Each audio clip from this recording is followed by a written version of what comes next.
दोस्तों नमस्कार। मैं हूं संत लाल सिंह और आप देख रहे हैं the English education era. Uttar Pradesh police भर्ती एवं प्रोन्नति बोर्ड द्वारा आयोजित यूपी पुलिस कांस्टेबल भर्ती परीक्षा की सबसे सटीक उत्तर कुंजी आंसर की आपके समक्ष प्रस्तुत है। तो चलिए प्रारंभ करते हैं।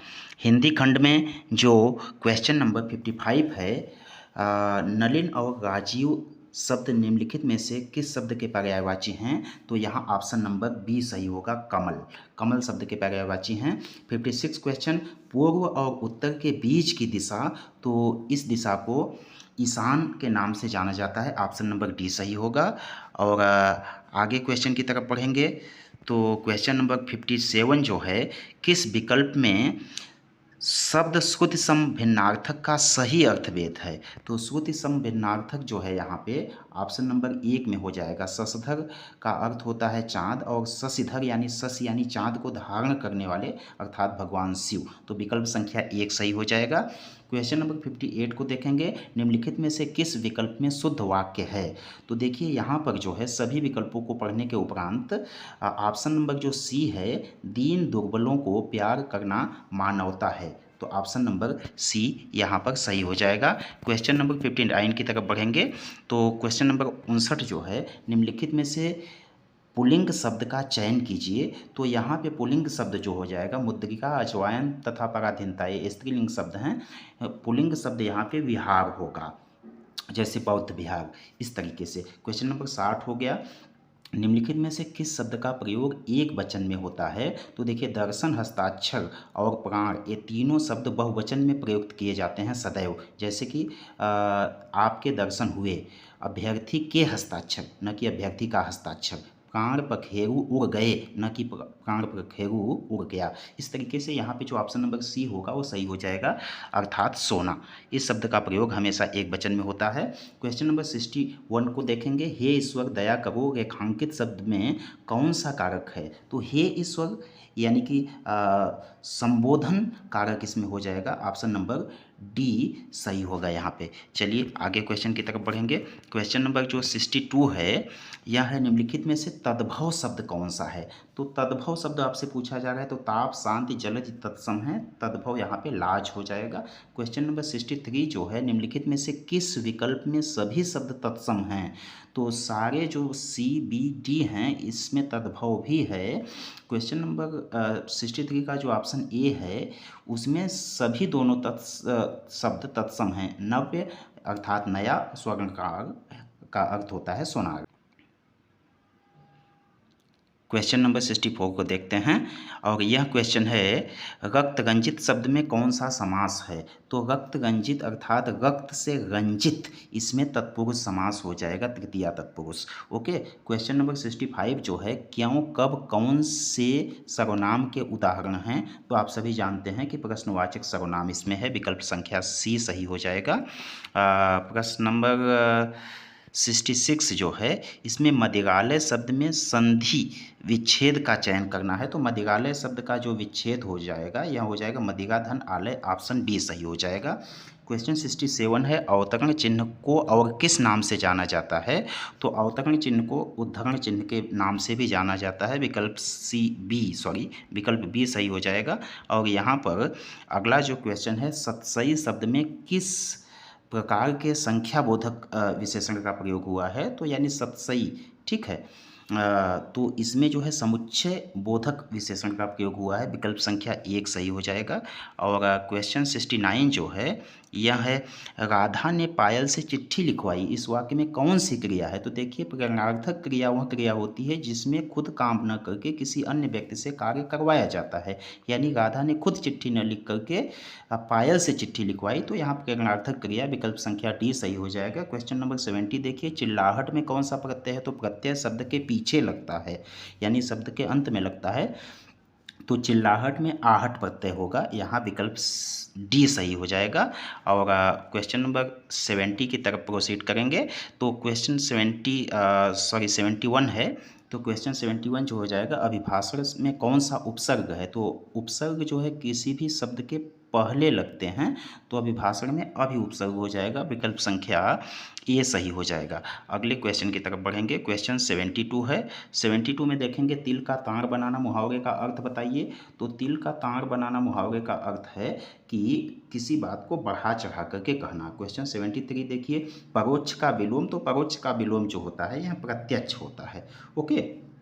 और क्वेश्चन नंबर 74 देखिएगा। अगला प्रश्न जो है 74, चमड़ी जाए पर दमड़ी न जाए। ठीक है, यानी कि इस शब्द जो मुहावरा है, लोकोक्ति है, इसका अर्थ हो जाएगा अत्यधिक कंजूस होना, ज़रूरत से ज़्यादा। 75 जो है, क्रोध किस रस का स्थायी भाव है। तो क्रोध जो है रौद्र रस का स्थायी भाव है, सभी जानते हैं।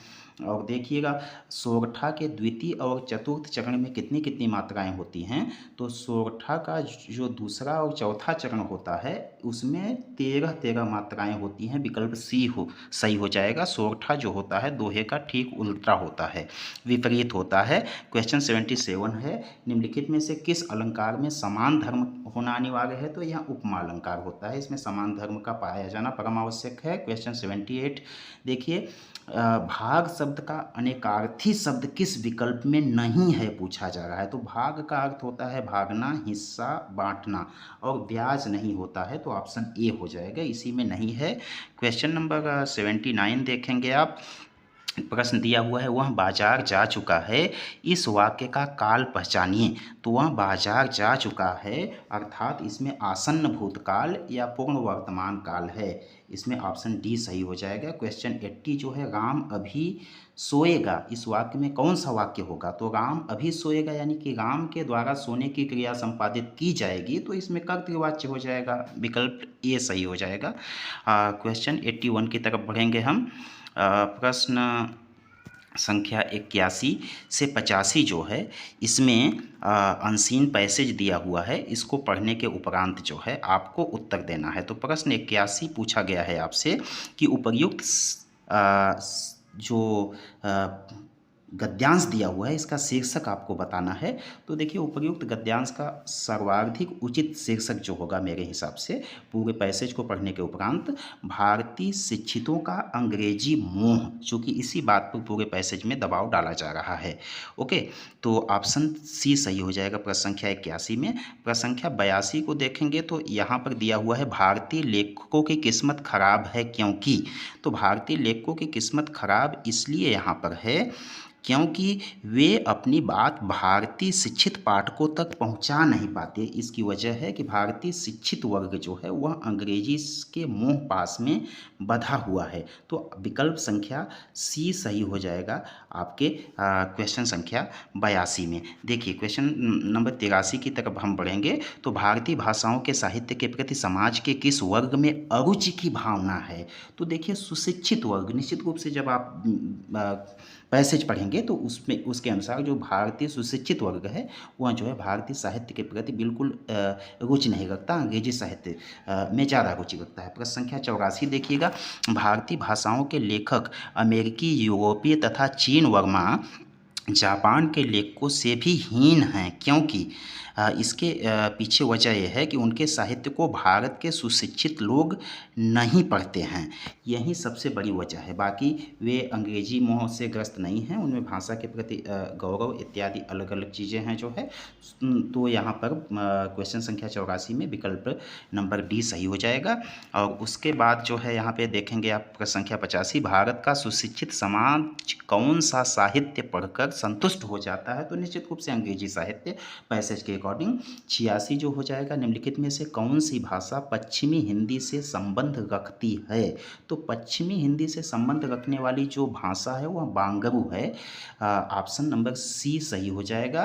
क्वेश्चन नंबर जो 87 है इसको देखेंगे आप जो है, तो निम्नलिखित में से नहीं कौन से प्रकार का रीतिवाचक क्रिया विशेषण है। तो नहीं निश्चित रूप से जो है निषेधवाचक हो जाएगा।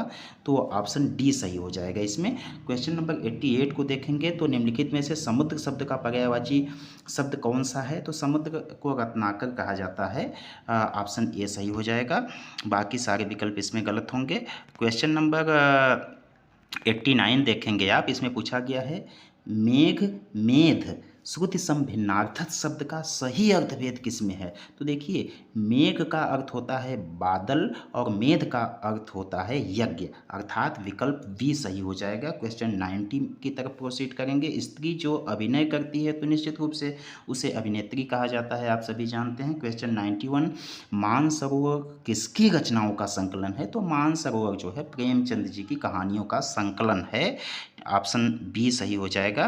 क्वेश्चन आ जाएंगे हम जो है यहाँ पे लास्ट 92, मीराबाई किसकी शिष्या थी? तो मीराबाई जो थी वह संत रविदास, जिसको संत रैदास के नाम से भी जाना जाता है, तो संत रविदास की शिष्या थी। तो दोस्तों, आज की हिंदी की उत्तर कुंजी यहीं समाप्त हुई है।